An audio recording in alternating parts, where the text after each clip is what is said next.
Okay, so coming up, everybody knows, right?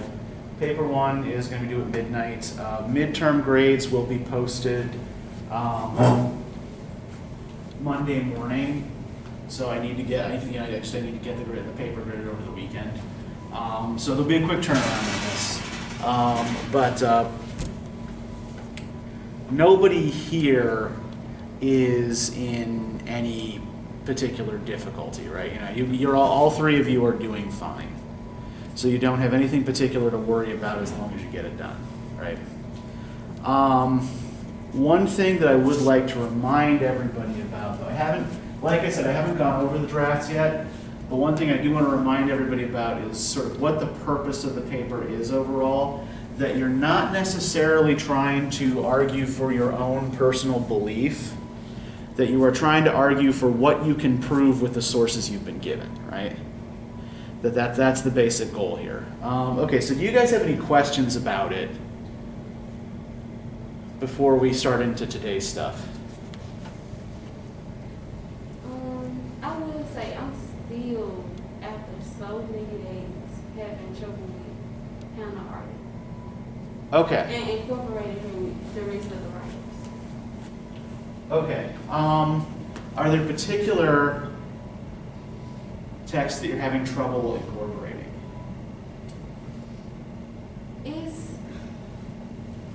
like her entire purpose is to talk about Vita X. Oh, okay. You're okay. You're talking specifically. You're having a hard time incorporating Hannah Arendt. Yes. Okay. I thought I heard you say something else. I think because of the mask and everybody's a little muffled. Okay. So remember, sort of like what the overall task. Like, let's just talk over briefly, like kind of the overall task is here, like what everybody has to be able to do, and maybe some of this will help. The first task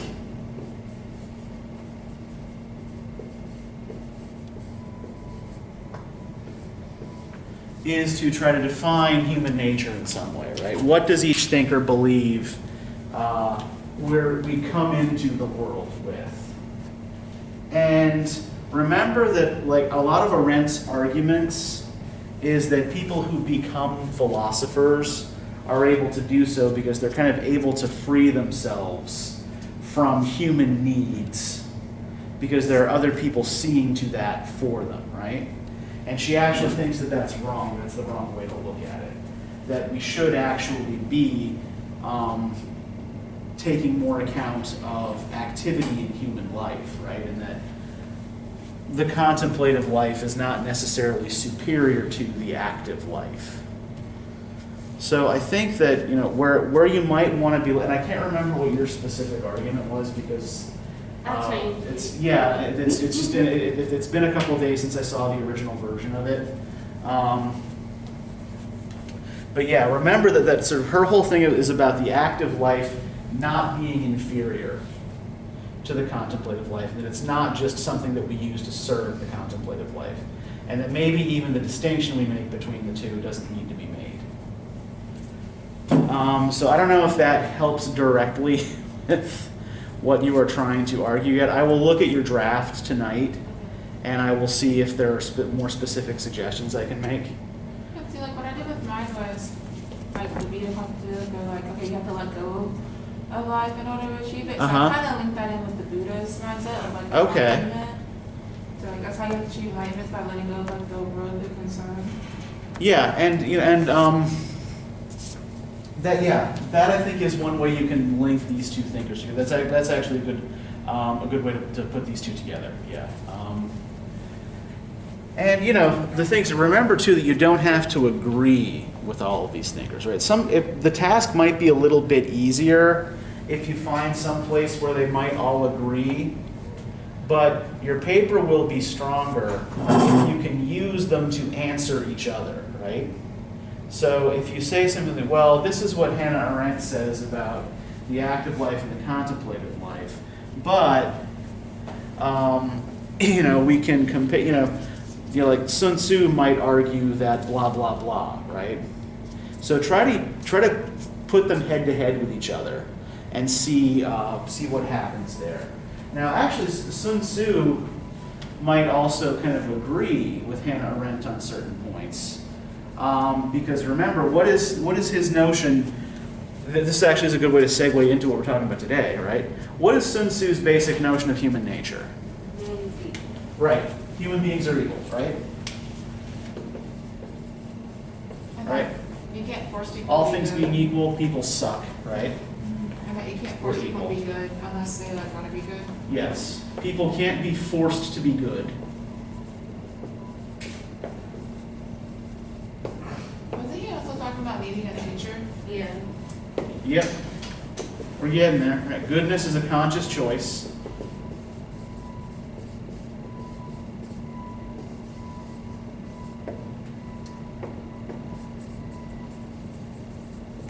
Right. You need a teacher or mentor in order to learn goodness.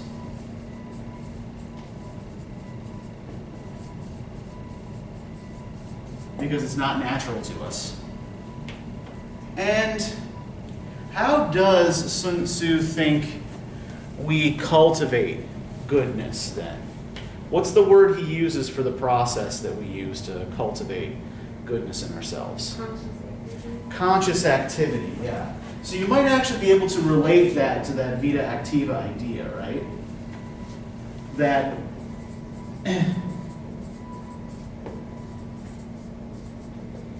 according to Sun Tzu, we have to actively practice being good in order to rise above the baser elements of our nature, right? But they say the vida activa isn't a life you choose, it's like forced on you. Pardon? Like they say the vida activa isn't like something you choose to do, it's forced on you. Yeah, and I think that that's part of Arendt's. That's one place where Arendt and Sun Tzu may differ, right? Although Sun Tzu is arguing for a very kind of goal-directed active life, right? A consistent practice through which you become a better person through activity. Where Arendt is merely kind of distinguishing between two different modes of life, one of which has traditionally been used to support the other. Yeah, Danielle. I'm going to excuse myself. I have a horrible migraine for me. And I will Okay. watch the rest of it on. Okay. Sorry to disrupt everything. Okay. So, to get back to Sun Tzu, right? Oh, yes. To get back to Sun Tzu, let's just sort of briefly review the rest of what we remember about our first encounter with him, right? So, we've got all this, right? That people are evil, that we can't be forced to be good, that we have to choose to be good. Not only do we have to choose it, we have to practice it. And then we need a teacher or mentor in order to learn what is good, right? How does he define good and evil? What for Sun Tzu is good? And what does he regard as evil? Loyalty, courtesy, humility, good faith, honesty, or even things. Okay, so Meanwhile, the evil would be like selfish things like hate, jealousy, greed. yep, envy, greed. And it wasn't good like for the community and evil was like selfishness. Yeah.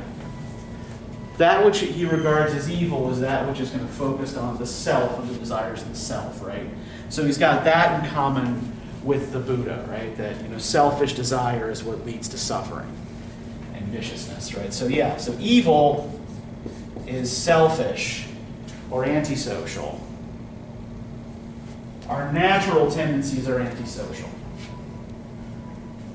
Good is pro-social or community-oriented, right? Things that build up trust, that build relationships between people, right? So what are the terms that he uses for the people who follow these separate paths? What's the term he uses for a good person? It was something meaning gentleman, right? Yeah, the word that is used in the translations here is gentleman, but the Chinese, what's that? Petty man. Yeah, the gentleman versus the petty man, right? Now, we may remember, I think the word you're thinking of, Hannah, the Chinese word that translates to gentleman, is usually translated as gentleman, is junxi. Li means ritual. And that relates to the way a Confucian sees the world, right? The Confucian metaphor for life is as a great ritual in which everyone is participating. And the ritual only continues, the ritual only flows if everybody does their part the way they're supposed to. So it's thinking of life as a kind of great big communal work that everyone is participating in, right? And these dicks over here are screwing it up. Okay, anything else that we remember from last time about Sun Tzu? Or about the Confucian background or anything else? So they have respect for their superiors? And they show benevolence and stuff? Yeah, I think, when you talk about benevolence, right, we're talking about that kind of, these reciprocal relationships between social superiors and their inferiors, right? So the superior, in terms of social hierarchy, is supposed to show benevolence to those beneath them, right? The person who is in the inferior social position is supposed to show reverence or respect for the person above them, right? While also showing benevolence to the people beneath them, right? I thought it was leech. I thought it was reverence and deference for superior and benevolence for, and generosity for inferior. Yeah, think of it this way, right? So if you have more social prestige, more money, whatever, than somebody else does. People below you, but you want people below you to look up to you. Okay. Yeah. So, and one way that you get them to look up to you, that you forge that social bond, is by treating them with kindness and generosity, right? Mm-hmm. And if you're coming from the other direction, if you're coming up from below, then you are supposed to treat the people above you with respect, right? So think about this again, like in terms of like a parent-child relationship. This is actually the model that Confucians often use to describe this. That the child is expected to show respect to the parent, whereas the parent is expected to treat the child with kindness and generosity, right? It's supposed to help the child grow up properly. Does this make sense? Mm-hmm. Okay. Anything else we remember about this stuff from before we proceed? Didn't Hobbes say that without order there's chaos and the world needs order? Yeah, Human's nature is naturally war. yeah, that is absolutely right about Thomas Hobbes, right? That we are naturally at war with each other because we're all born with the same capacities, right? Like, even if, say, you're physically stronger than me and you could thus kill me with violence, I might be more clever than you, and as such could kill you through stealth or trickery, right? Through cunning in some way. So basically all human capabilities equal out. And so when two or more people want the same thing, as tends to happen, it leads inevitably to conflict, right? And that the only way to resolve all of these conflicts is for everybody to submit to some kind of authority that they agree on, right? And I think that is a little bit similar to what Sun Tzu is arguing. But I think also that Sun Tzu is arguing that even though naturally we're awful, we can get better, right? Hobbes is arguing that we only behave ourselves largely out of fear. Because there's something bigger and badder than us that is going to punish us if we don't behave.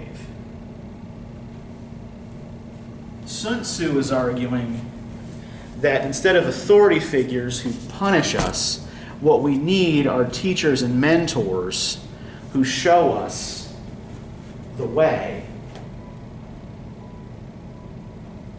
so that we can consciously practice virtue, right? So we can consciously practice being good. And eventually, even though this is an ongoing process, right? Eventually, we do rise above those kinds of base desires. Hobbes doesn't think we ever really rise above those desires. We just learn to control them to avoid punishment. So it is like, it's not a different view of human nature, but it is a different view of human perfectibility, right? So Hobbes might argue that education might give us particular advantages and might make life less brutish than it would otherwise be, but that it doesn't fundamentally change who and what we are. And I think that's one thing that we're going to see with all of the thinkers that we're looking at over the next week and a half, right, is that all of them are assuming that human beings can improve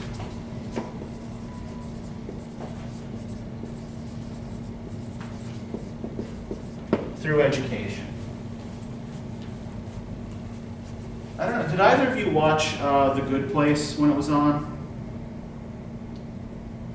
It was a sitcom with Ted Danson and Kristen Bell. It's 4 seasons, 13 episodes each. You can watch it on Netflix. It's actually kind of based on the same idea. And it's actually a pretty good tutorial in the basics of philosophy, apart from just being really freaking funny, right? The basic premise of the show is that the Kristen Bell character has died on Earth. And she is welcomed into what she is told is the good place, right? That is, the good afterlife, because of the exemplary life that she lived on Earth. Now, she knows that she was actually kind of a terrible person. Oh, that's on Netflix. And doesn't deserve, yeah, it is, yeah. And she doesn't deserve to be there. Because they have like a point system. Exactly, yeah. So that series is playing with this same idea, right? Whether human beings can get better, whether we can improve on our nature through education. So if you're saying that if she believed that, then why did she believe that philosophers' view was wrong when they sided with Vita contemplative? Oh, you're talking about Hannah Arendt. Mm-hmm. Okay. So Arendt has a different view of education than some of those other thinkers, right? So the idea that someone like, say, Sun Tzu has is that by education we mean more or less sort of guided study. And we'll get into that a little more deeply when we start getting into the text a little bit here, right? I think that what Arendt is arguing is partly is that you actually learn just as much and you progress just as much, perhaps even more, by taking an active interest in worldly things than by cutting yourself off from the world, letting other people get their hands dirty, so that you don't have to worry about that kind of shit, right? That the active life is not necessarily, it's not just bodily activity and just mechanically going about your day flipping burgers or serving coffee or fixing cars or whatever, right? That in fact your mind is also actively engaged while you're doing most of these things. So it's not just physical, but it's mental as well? Exactly, that mental activity is a form of activity. And I think that's one of the reasons why she talks so much about politics, right? Is that politics is work. It's activity, but it's not bodily activity, right? Did you say they were both equally as important to each other? Oh yeah, One's yeah. not more than the other?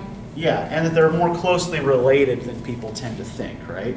So a lot of what she's trying to do is not just flip over the binary between the two, but kind of blow it up entirely, right? That it's kind of, you're making kind of a false distinction, right? Thinking is itself an activity. But I think we're also gonna we're gonna, as we look through the Sun Tzu here, we're gonna see an attitude towards contemplation that is itself a little bit maybe contemptuous, right? Okay, so any other questions you guys have about this stuff before we start digging more deeply into this?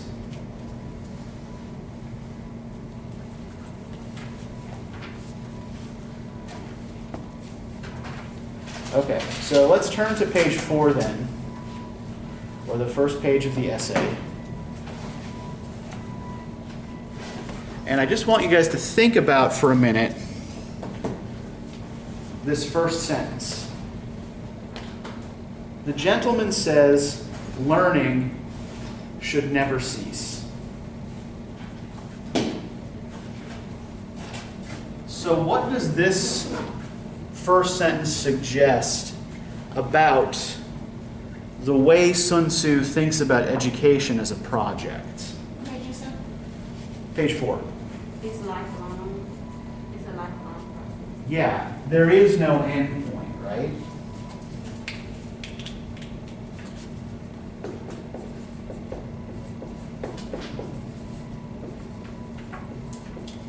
Right, there is no point at which you can say, okay, I'm a gentleman now, I can stop. Right, if you don't continually study and learn and improve, then this can cause the kind of backsliding that he talks about in the other essay, right? He mentions that it's, a petty man can become a gentleman, and a gentleman can also become a petty man, right? By forgetting their learning, or by, ceasing to behave consciously and slipping back into selfish ways. Right, so there is no end point. Learning, education is a lifelong process, right? Blue comes from the indigo plant, but is bluer than the plant itself. Ice is made of water, but is colder than water ever is. A piece of wood as straight as a plumb line may be bent into a circle, as true as any drawn with a compass, and even after the wood has dried, it will not straighten out again. The bending process has made it that way. Thus, if wood is pressed against a straightening board, it can be made straight. If metal is put to the grindstone, it can be sharpened. And if the gentleman studies widely and each day examines himself, his wisdom will become clear and his conduct be without fault. So let's look at the way this is being set up here. So you have blue coming from the indigo plant. All right, we have ice and water. We have straight wood being made into a circle. And bent wood being made straight. What do these examples have in common? What's he talking about here?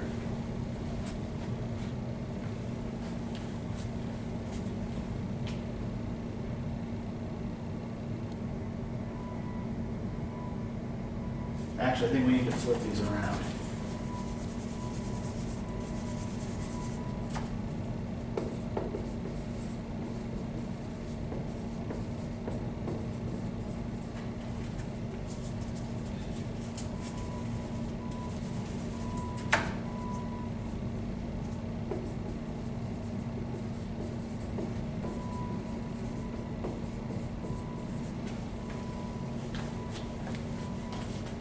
So if we look at the column on our left here and the column on our right, what do the elements in this column have in common with each other? And what do the elements in this column have in common with each other? How are they divided up?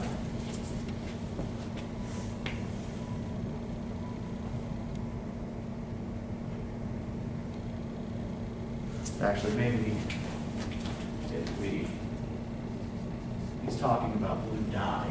That's a good point. Like one thing comes from the other, so like the indigo plant produces the blue dye, and like Yeah. when water freezes, you get ice. Uh-huh. Yeah, on the one hand, on the right side we have the natural state, right?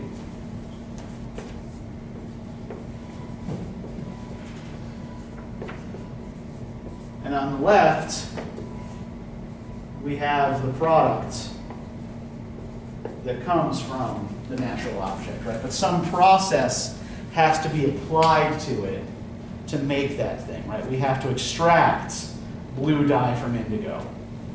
We have to freeze water to get ice.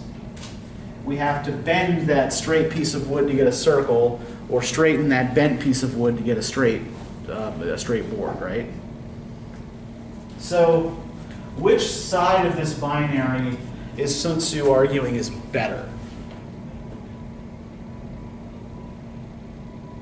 Product. Yeah. The thing that's been made through some kind of process is always an improvement, right?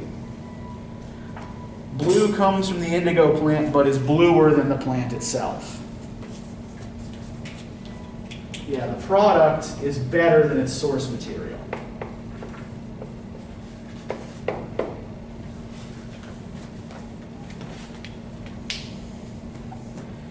If you do not climb a high mountain, you will not comprehend the highness of the heavens. If you do not look down into a deep valley, you will not know the depth of the earth. And if you do not hear the words handed down from the ancient kings, you will not understand the greatness of learning. Children born among the Han or the Yue people of the south and among the Mo barbarians of the north cry with the same voice at birth. But as they grow older, they follow different customs. Education causes them to differ. So the part of this I want to focus on here for a minute is what he says about these different ethnic groups, right? So the Han and the Yue are the predominant ethnic groups in southern China. The Mo are an ethnic group from northern China. What word does he attach to the Mo? And then what might we infer about the Han and the Yue from that? If he's setting these up as opposites. Barbarian. Yeah, he calls the Mo barbarians, right? And children for learning. Well, he's talking about the children of all of these groups, right? So if he's calling the Mo barbarians and setting them up as different from the Han and the Yue, then what's the opposite of a barbarian? What do we tend to think of as the opposite of barbarian? Civilized. Yeah.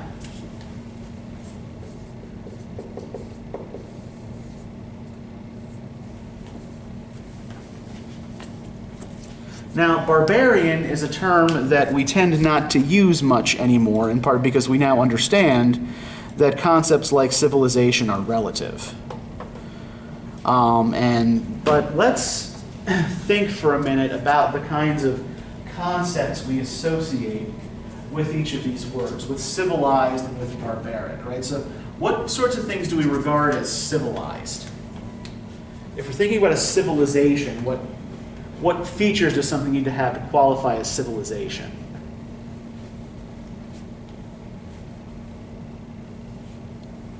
Like some form of like rules that you follow. Okay, yeah. Like structure. Yeah, some kind of structured government, right? Structured laws or government. Right, because something has to enforce those rules. What else do we associate with civilization?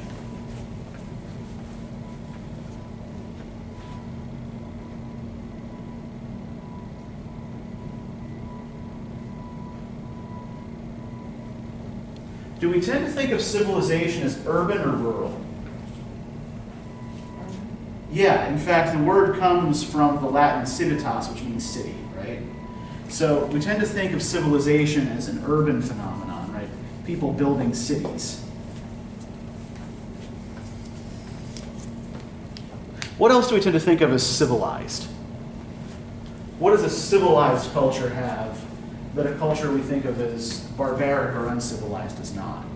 Manners. Okay, yeah. Yeah, there's yeah, but then again, you're laughing, but it's absolutely true, right? We tend to continue to consider civilized people, more polite, right? The etiquette is a thing.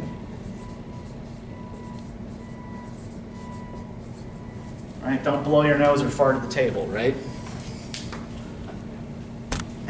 What else do we associate with civilization? Organization. Yeah, it's organized, right? Well, that would kind of go with structure. Yeah. I think like advancement. I don't know, like Uh-huh. they're kind of further along than people who are like barbaric. Okay, so you said like something like technological progress, something like that? I mean, it's like advanced further along. If that makes sense. Okay, yeah, we tend to, well, one thing that civilization requires, right? If you've got these laws, everybody has to follow them, right? But they have people to enforce those laws. Yeah, and you do have people to enforce those laws, right? If they become ineffective, then people can do whatever they want, right? If you've got lots of people living together in a city, right? What else do you need in order to maintain order, apart from just, a group of people whose job it is to maintain order?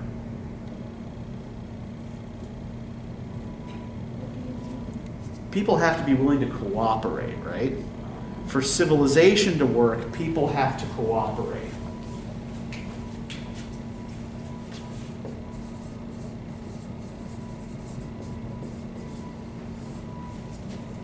In fact, the very thing that first made civilization, that first made city building possible, was organized large-scale agriculture, right? Which required more people coordinating their efforts than, simple, small farmers growing food on their own plots, right? That's the thing you need for people to first settle down, right? People need to be able to farm. In order to build a city, you need lots of people to be able to farm and then collect the harvest to distribute to everyone, right? Now, what do we associate with barbarism then? What sorts of ideas do we associate with the notion of a barbarian? Ruthless. Okay, yeah, kind of ruthlessness, right? You're talking about a harsher world, right? In which survival is more difficult. And so some level of ruthlessness is required, right? So would that mean like the opposite of the civilized would be like fear-driven or something? Yeah, I think that's probably part of it, right? If we don't have structured rules and laws, then what is the principle by which people live? It's like chaotic. Yeah, it's do what you want, right? And kind of might makes right? If I'm strong enough to do this and get away with it, I can do it.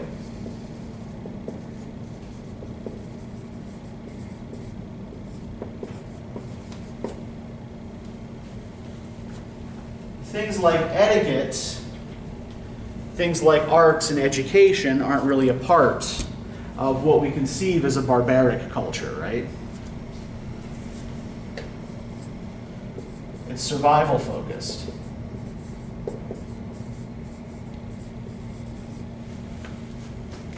Now again, like if we actually kind of look historically across world cultures, this ends up being kind of a false distinction, right? But this is the kind of distinction that Sun Tzu is drawing, right?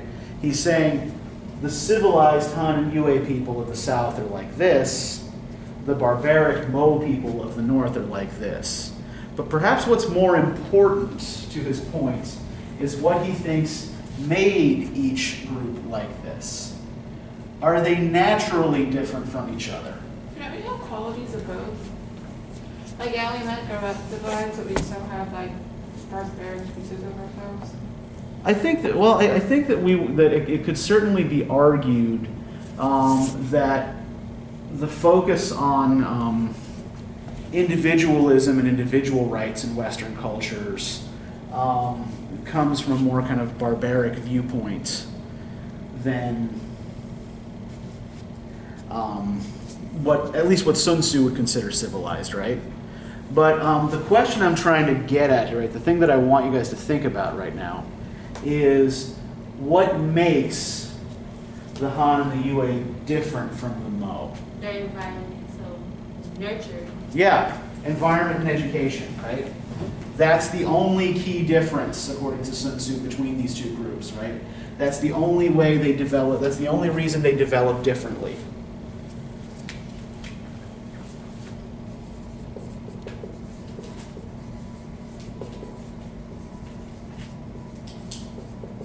Right, he says that they cry with the same cry at birth. Everybody comes into the world the same way. And what we become is determined by our environment. If we grow up in a harsh environment, then we will grow up to be harsh and selfish. If we grow up in a safe and nurturing environment, then the odds are better that we will grow up to be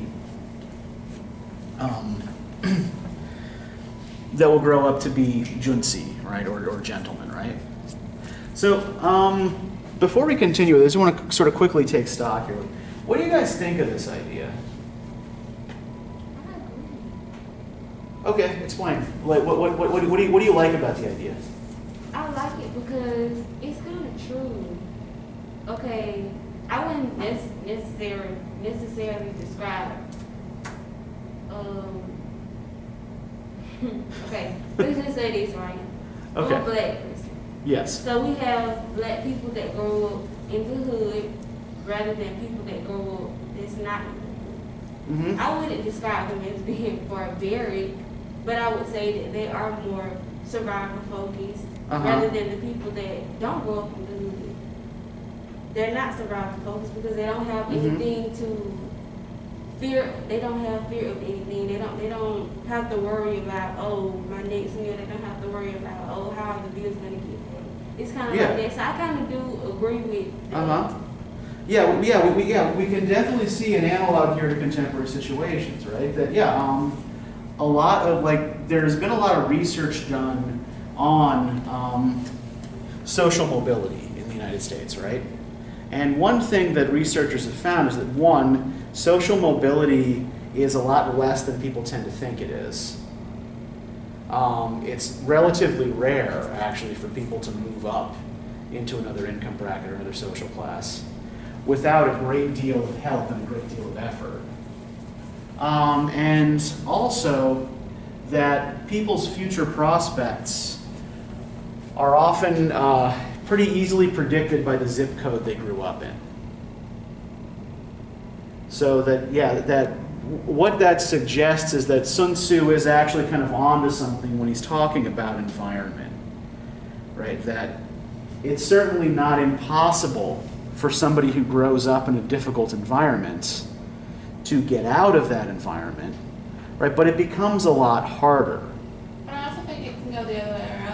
It's not impossible for somebody to be good or civilized to become bad. Absolutely, yeah. And Sun Tzu actually does, in fact, agree with that, right? That once you have reached the status of junsi or gentleman, right, then that doesn't mean that you're going to attain that status, right?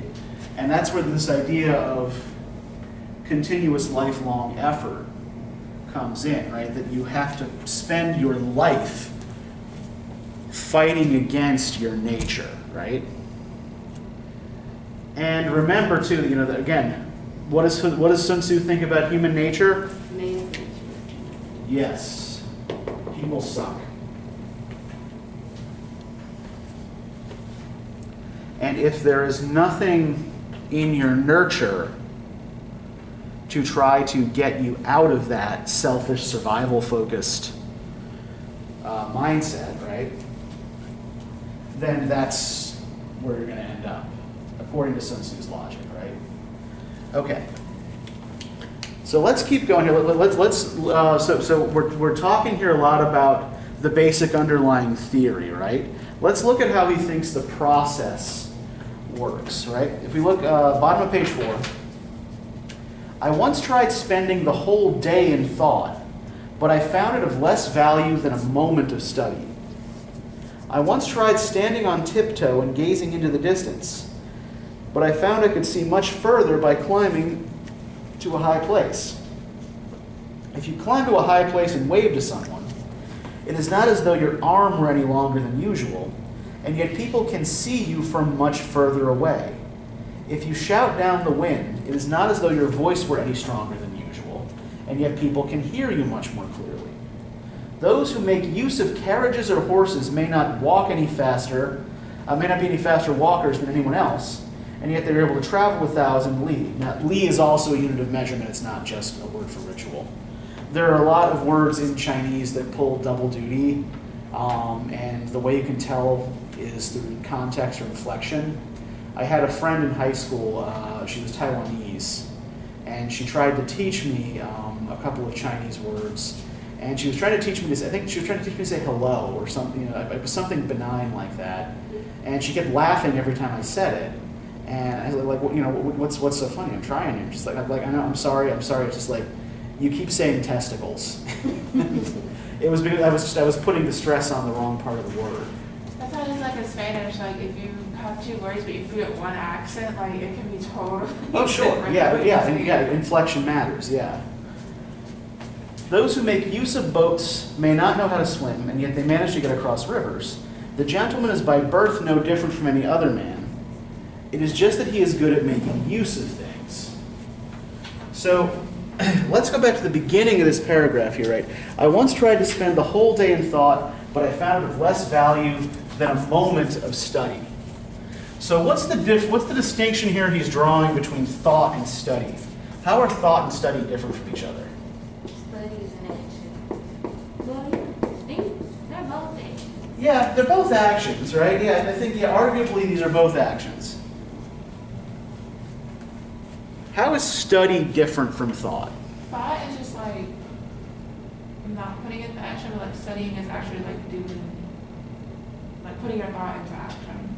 Like thought is thinking about what's already there, but when you study, you're learning something. Okay, yeah, when you're thinking, right, when you're sitting there thinking, all you have to work with is what you already know, right? Yes, good.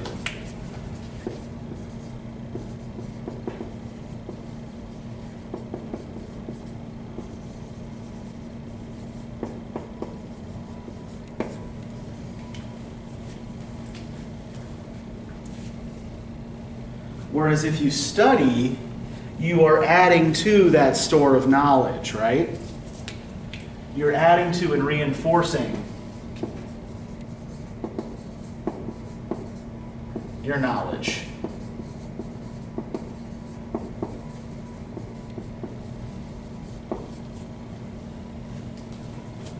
So how is this like getting a better view if you climb to the top of the hill than simply if you stand on your tiptoes? You actually experience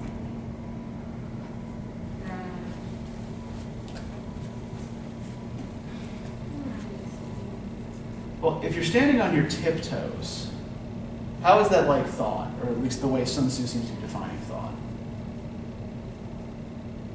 I'm standing on my tiptoes, I'm trying to see what's out that window. I can kind of see the little silver dome. Yeah, you can see more, like a little bit more on your toes than when you're like flat on your feet. Yeah, I can see a little bit more on my toes than if I'm just standing flat-footed, right?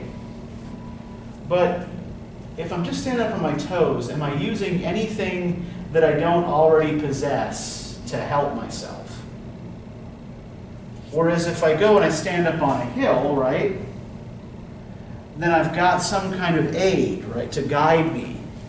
I've got some kind of aid to improve my view, right? So if I were to climb up on the roof, I could look out and see the whole campus, right? Because I've got something outside of myself, something better than myself to pick me up above my surroundings, right? So this is connected to that idea of the gentleman being someone who knows how to make use of things, right? Someone who studies knows how to make use of books and a teacher. Someone who climbs to the top of a hill to get a better view knows how to use the landscape to improve your vantage point, right?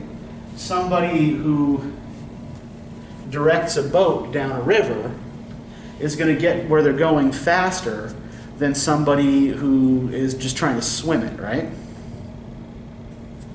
So part of being educated for Sun Tzu, part of being a gentleman, is knowing when and where you need help and how to get that help, right? Making use of things when they're available.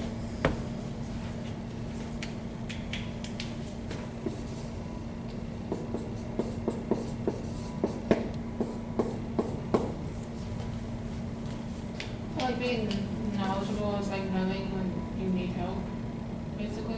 I think that's similar to what he's arguing. Yeah, is that it's smarter to know when you can't do something on your own than to simply try to do it and overextend yourself, right? Not to mention, it's more efficient.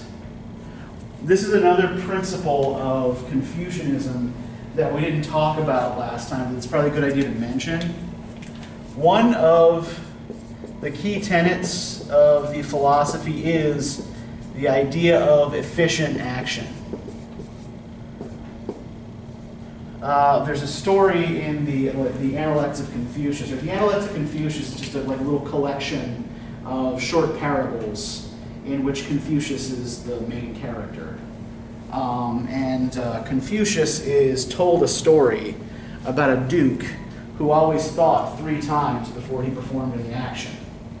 And the way the story goes, Confucius then rolls his eyes and said twice would have been enough, right?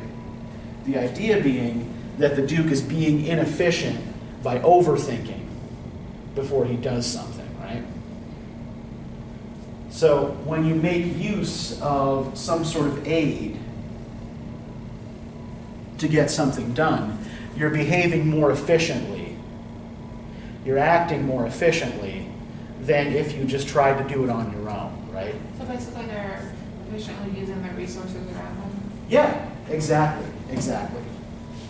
Yeah. Why try to figure out, think of it, you might think of this as like trying to figure out how to assemble a bookcase, right? It's going to take you a hell of a lot longer and be a lot more frustrating if you don't read the damn directions, right? Whereas if you just follow the guide, right, you should theoretically be done in no time, provided they gave you all the parts and the directions aren't confusing. I used to like building Lego castles when I was a kid, and I would always get frustrated because I'm not a visual person and there were no verbal directions. They just show you the picture of what it was supposed to look like in the next stage. So I always missed bricks and ended up having to go back and take the damn thing apart and start over again from step 4, whatever. It was endlessly frustrating, but less frustrating than if I simply didn't follow the directions at all. Did you also kind of see it as like, arrogant? But like that's kind of what I think of, like people who are like, I know what I'm doing, like I don't need help or I don't need directions, kind of. Yeah. I think that this also plays into the value of humility in the Confucian system, right? I know that I'm not a strong swimmer, so why would I risk my life by jumping into the river without a boat, right?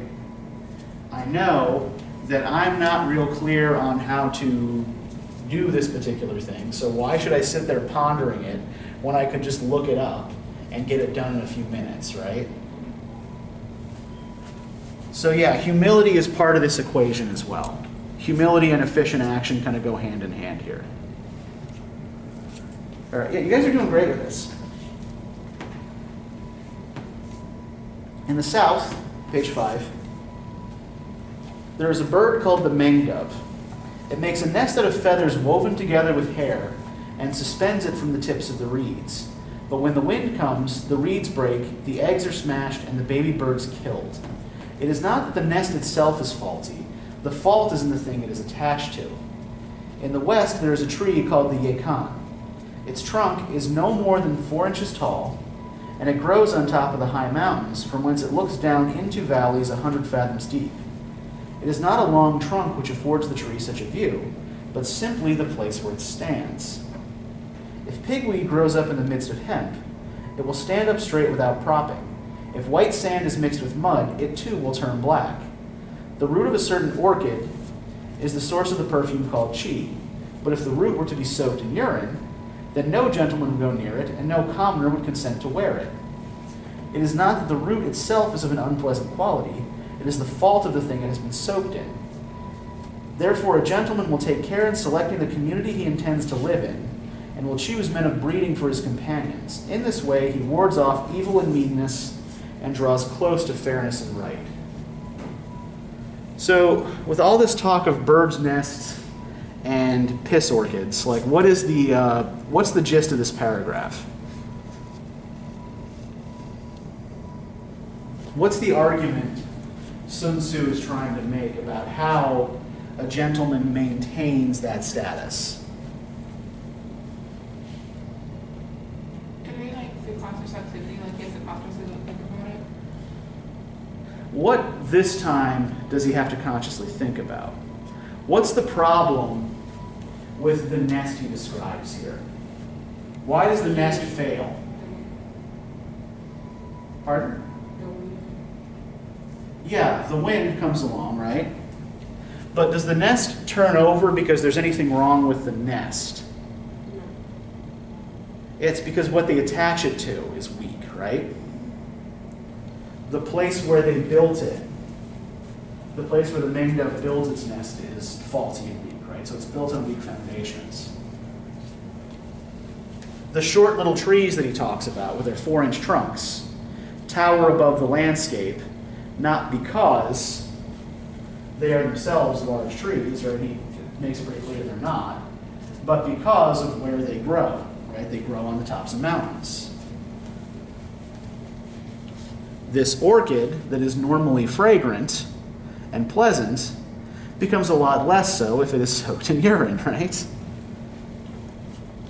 So the argument he's making here is about environment. That in order to cultivate your goodness, you need to surround yourself with people and things that are good. So it's similar to what he was saying about the civilized and the barbaric earlier, right? You need to make sure that you're planting yourself in the right kind of soil to nurture your growth. All right. Pile up earth to make a mountain, and wind and rain will rise up from it. Bottom of page 5. Pile up water to make a deep pool, and dragons will appear. Another thing to note here, in Chinese mythology, dragons are good, right? In general, dragons are beneficial. They're celestial messengers and whatnot, right? They are not greedy, evil lizards who breathe fire and kidnap princesses. So if you're if you're piling up water to make a deep pool of dragons appear, that's a good thing. Pile up good deeds to create virtue, and godlike understanding will come of itself. There the mind of the sage will find completion. But unless you pile up little steps, you can never journey 1,000 li. Unless you pile up tiny streams, you can never make a river or a sea. The finest thoroughbred cannot travel 10 paces in one leap, but the sorriest nag can go a 10 days' journey. Achievement consists of never giving up. So what's all this piling up that he's suggesting? What is he suggesting about the process of learning here?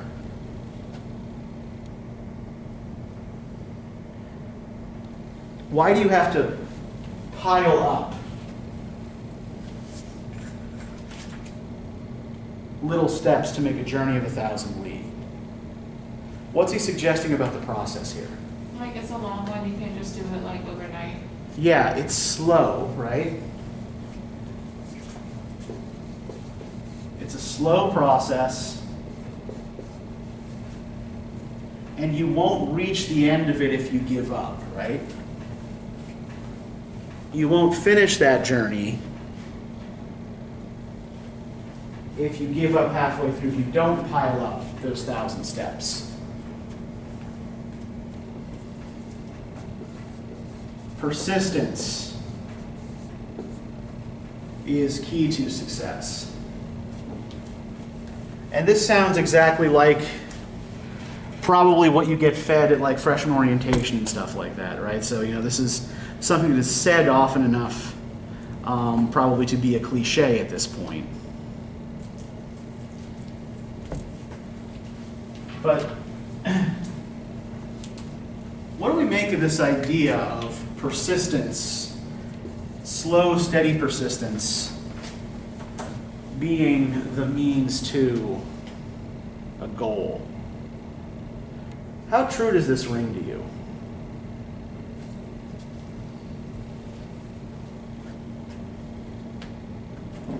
I think maybe it just depends on the goal. Like if it's like a short-term goal, you can reach it faster, but if it's like Sure. a long-term goal, you kind of need to like work for it. Yeah. And I think that the goal that Sun Tzu is talking about is one that is the work of a lifetime rather than the work of, say, a few minutes or a few hours, right? So if we think about, say, sort of like the process of your college education, right? Every paper you write, every class you attend, every test you take is one step in that 1,000-step journey, right? That does eventually lead you in 4 to 6 years to a bachelor's degree. But I kind of also think it depends on you, because like if you do bad on your work, then it's going to take you longer to make up for the bad that you did to like end up being good. Okay. But like if I flunk all of my tests and all my assignments, it's going to take a lot longer for me to try to bring that grade up than if I just did good from the start. Yeah. I'm trying to think about how to answer that. Or how Sun Tzu might answer that. I think it's like something that you have to decide for yourself, like what you want to do. Well, and I think another thing that we have to think about here is, I think this can also connect back to Hannah Arendt as well, right? In that division between activity and contemplation, right? For how many people is this kind of life where you slowly and methodically pursue the goal of self-improvement materially possible? What do you have to not be all that worried about in order to pursue this kind of life or this kind of goal?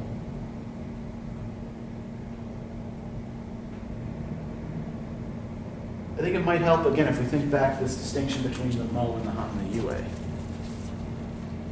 Why is it so much harder from Sun Tzu's perspective for the Mo to achieve this Junsi status?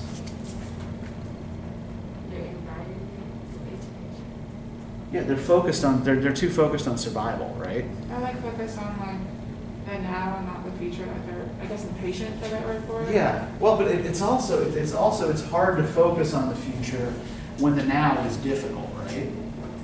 So if you've got to work 3 jobs to pay your rent and afford food, right? How much time do you have to put aside for study and reflection? Yeah. And I think this is a problem that a lot of students run into here, particularly at a public school like this one, right? That, a lot of people are, paying their own way. Scholarships are hard to keep, and part of the irony is that if you have to supplement your education through having your own income, right, through having a job or a couple of jobs or whatever, then it becomes even harder to keep the scholarship because you have less time to study, right? So I think that he is right about it certainly being easier for someone who can be persistent to achieve those goals. But I think it's there's also a certain level of philosopher's blindness to what most people who might start on this path would be up against, right? I think we see some of that, we see a sort of half awareness if we look at what comes after this, right? It's like if you start carving and then give up, you cannot even cut through a piece of rotten wood. But if you persist without stopping, you can carve an inlay of metal or stone. Earthworms have no sharp claws or teeth, no strong muscles or bones. And yet above ground they feast on the mud, and below they drink at the yellow springs. This is because they keep their minds on one thing. Crabs have 6 legs and 2 pincers, but unless they can find an empty hole dug by a snake or a water serpent, they have no place to lodge. This is because they allow their minds to want to go off in all directions. So, apart from the fact that he seems to claim to know a lot about crab psychology, right?